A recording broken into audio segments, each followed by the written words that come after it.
media, and it's a really beautiful post, right? And I think to myself, man, she must be really feeling better, you know? And so maybe, I mean, you said you're not on social media that much, but I know that there are other people who suffer that are. And often, you know, the only posts that we see are the positive posts, or sometimes they won't post about themselves, they'll post about everything else but, right? Like their dogs and their meals and their trips and all of the stuff and their children. We might just assume that life is good because they're present on social media and because they're taking pictures of themselves that make them look happy. And so it's not that we're being ignorant, it's just that we don't know, right? And then say, you know, a week later, we actually find out that they've really been suffering. And then we go, well, but life is so good. Like, wasn't life just good yesterday because you put a picture up on Facebook? Like, you hear this kind of stuff all the time, right? And you're like, okay, but that's not my everyday. So how can somebody like me and the people who are listening help people who are suffering, who are maybe using social media as a way out to make themselves feel better, or because they don't want people to really know what's going on, right? Because there's this whole shame and stigma, you know, around depression and anxiety. And even though it's changing, it's still slow. I think you would probably agree that it's, you know, it's slow. We're starting to have these conversations openly now. So what can we do to be more aware? Just to not assume that just because the pictures look great or your Instagram feed is beautiful, that things are great. How can we help? To understand that and I'm going to speak for myself because I have been able to connect with people that have the same diagnosis as me. But you know what? If you have CPTSD, it's not the same as Bob who lives next door that's got it. What's CPTSD? Complex post-trauma. Complex in front of PTSD, I can't think. Okay. Post-traumatic stress disorder. So it's complex is what the C in front of it is. Gotcha. Which means you've had more than one. Oh. And they've been varying degrees. So I guess what I would say is if you see that picture that's get posted, you caught a good moment for me.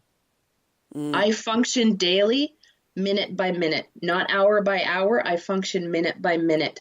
So you caught a good minute of me, but there is no, and I really don't want people to think, oh, well, poor Melanie or poor Sam or poor Amanda. You caught that minute, but you don't know what happened before that minute, and you don't know what happened after that minute. Mm-hmm.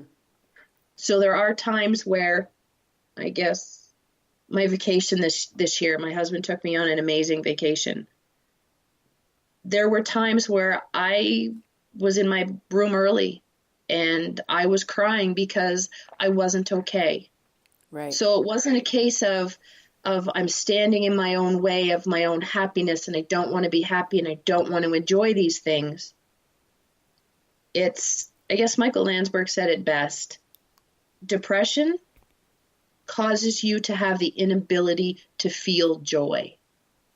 Mm-hmm. Right. So as much as you're sitting at a beautiful dinner with people that you love, you know, part of you sitting there going, oh my gosh, how much longer before I can get out of here? I really got to get out of here. And it's like, if I go out now, I need to kind of survey the room and I need to sit in a certain position. I can't sit with my back to everybody. Mm-hmm. Like to the room, I have to sit with my back to a wall so that I can see and observe the room around me. Right. So I guess when you see that, don't stop telling somebody that they look good or that's a great picture. Understand that they're sharing a moment in time with you. Right. But at the other time, just understand that this doesn't go away. It's not a common cold. It's not that, you know, mm-hmm. I fought the battle for 7 days. I took the antibiotics and now I'm good. Right. I think that's really great. I love that analogy of it's not a common cold. Like it's not going to go away, because I think at this point, most of us know somebody who has died by suicide or somebody who, you know, maybe a close friend who's been infected by it in some way, right? And I think that's a really good point to know that grief, and, you know, which is different, but grief is another thing. You know, grief doesn't go away after the first week, you know, and there's always an onslaught of love and attention and support, and then it just kind of fades away. But those people are still sometimes deeper in their grief because first they were in shock, right? And then they get into the depths of their grief and they're very isolated and alone. And so I think it's really important for us to be aware that if we know somebody that is struggling, it's a long journey, right? It's a long road. And the support. It is. Grief is, I heard somebody say once that when someone passes away, for example, if my neighbor passed away, I would stop by with the lasagna and the card and attend the funeral. But you know what? It's an event for me. For them, it's a life-changing event. So there was, and I'm sure people came to Michael's funeral and, left the funeral, but you still went home his funeral was actually on Halloween. So people would still go home and get their children ready to go trick-or-treating and carry on with the day. Whereas I remember sitting at the kitchen table and the doorbell ringing and kids screaming trick-or-treat and me thinking, WTF? Yeah. Why isn't Halloween canceled? So that is, after I heard someone say that, my response to somebody when they lose someone, whether it's to suicide or to cancer or natural causes or whatever, I guess I understand more that for me, it's an event. For them, it's life-changing. And I know I've said to my husband once, he mentioned that good friends of theirs lost the child. And I said to him in a gentle way, I said, please remember that to you and I, it's sad and it's an event. But their worlds have just been changed. Oh, yeah. Yeah. Wow, that's really profound. I needed to sit on that for a minute because, we hear these things all the time. It's just so prevalent. And I think it has something to do with the fact that there's technology now. So news spreads quicker. I don't know that the statistics are changing. I just know that news spreads quicker. And you hear these things, you just go, oh my God, this is so sad. Seems like it's not quite the word, but as humans, we don't want to get all caught up on the language. It's really just that people are trying their best to wrap their own heads around it, but you're right. It's an event that shakes your world in such a way that you can't put it into words, and everybody else is just trying to support in some way. So if we have people that have experienced a situation like yourself, right? I mean, I know that your story is different too because you found Michael, right? Which takes it to a whole other level. And I know some people who are in my circle who have found their loved ones as well. But what can we do to support you in the long term? What does a friend do, 3 years down the road when clearly the loss is still very much a part of your life, but it might not be as much a part of the dialogue. Are there any things that we should or shouldn't do? Can you educate us on that a little bit? And don't, just because that person is gone, don't be afraid to speak about them. And it doesn't just have to be on their birthday or the anniversary of their death or holidays. I had to take pictures of Michael down because you would look at the picture and say, what a great family photo. I could see the family, but I could also see what I found. So I had to take them down. For the first time in years, I actually, and I'm looking at it right now on my bulletin board in my office, I have my favorite picture of Michael and I up. Right. I also have to be thankful for the man that I'm with now, Craig. He encouraged me to put it up. Aww. And he said, he's gone, but talk about him. Don't hide the memories away. Don't hide the pictures away. So I have to say, you know what? Kudos to him because I really don't know if I would have that strength because sometimes we share an office. Right. But just because they're gone doesn't mean they need to be erased. So don't be afraid to share the memories. Like if someone remembers something Michael did, don't be afraid to share it with me. It helps. it helps because there is a stigma around it. Right. And for some reason, you feel that all of a sudden we can't talk about it. Right. Or maybe that's what I got conditioned to after he passed and I went back to work. I was conditioned to, you can't talk about it. Right.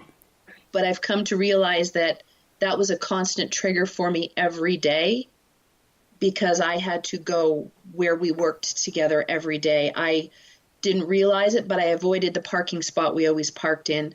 But just, I was kind of re-traumatizing myself every single day because I was subjecting myself to the trauma and the pain, although I wasn't dealing with any of it. Right. Okay. Well, that's good. I like that. And I know that I had done an interview on Monday with Leah Parsons on Facebook for the conversation series. And she said the same, like having the conversations and talking about them is so important because they're joyful moments, right? Just memories that are fun and loving and things that maybe you don't know about Michael. They're just great nuggets to have, right? Just one more thing to carry. And I thought that was really beautiful. So I wanted to kind of dive in quickly before we end. I wanted to focus in a little bit on the social media aspect because you had really put this in your write-up, that you wanted to have a conversation about the truth behind the social media curtain. So what do you mean like that? And what is the message that you want to send out to listeners? I mean, we share everything on social media, whether you're on Twitter or whether you're on Instagram or Facebook or anything. We can make ourselves look phenomenally happy, that we live in the best houses in the best cities and the best neighborhoods because of stuff we post on social media.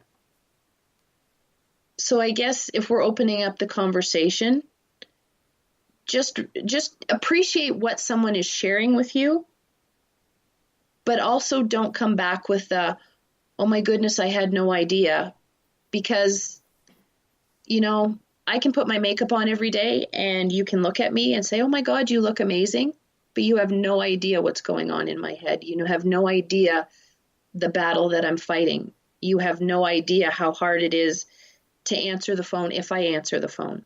Mm-hmm. So you're saying when you post a vulnerable post or when you're talking about how you're really feeling, to don't say, oh my God, I had no idea? Or is that what you're saying? Yeah, like I think before you comment, I guess, right. If you want to say to somebody, if you want to put the comment, if they're being vulnerable, mm-hmm. Don't put the comment, I thought you were getting better, or I had no idea. Maybe send that person a private message and say, I can see you're struggling. Oh, I see. Okay. And be honest. If you have no idea what to say to them, say, I'm thinking about you right now, but I have no idea what to say, and I have no idea what you need from me right now. Right. And then maybe end it with a question, how can I support you? Right? Or do you need my support? Answer the question. Just how can I support you?